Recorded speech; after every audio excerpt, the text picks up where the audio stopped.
வரலாற்றில் இன்று பிப்ரவரி 3, 1509 போர்த்துகீசியர்களுக்கும் துருக்கியர்களுக்கும் இடையே கோவா டையூவில் நடந்த போரில் போர்த்துகீசியர்கள் வெற்றி பெற்றதால் இந்திய பெருங்கடல் அவர்கள் கட்டுப்பாட்டில் வந்த நாள் இன்று.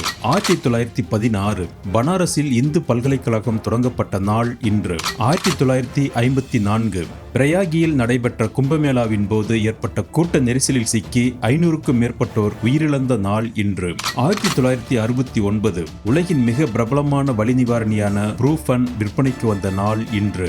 1988 இந்திய கடற்படையின் முதல் அணுசக்தி நீர்மூழ்கி கப்பல் INS சக்ரா கடற்படையில் சேர்க்கப்பட்ட நாள் இன்று.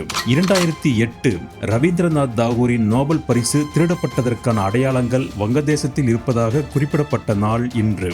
2018 இந்தியா 4வது முறையாக 19 வயதுக்குட்பட்ட கிரிக்கெட் உலகக்கோப்பையை வென்ற நாள் இன்று. 2019 ஐக்கிய அரபு அமீரகத்தில் உள்ள அபுதாபிக்கு போப்பாண்டவர் ஒருவர் முதன்முதலாக விஜயம் செய்த நாள் இன்று. 2020 ஜப்பானில் உள்ள யோகோஹாமா துறைமுகத்திற்கு சென்ற பயணிகள் கப்பல் 3700 பயணிகளுடன் கடலில் கொரோனா தொற்று காரணமாக தனிமைப்படுத்தப்பட்ட நாள் இன்று.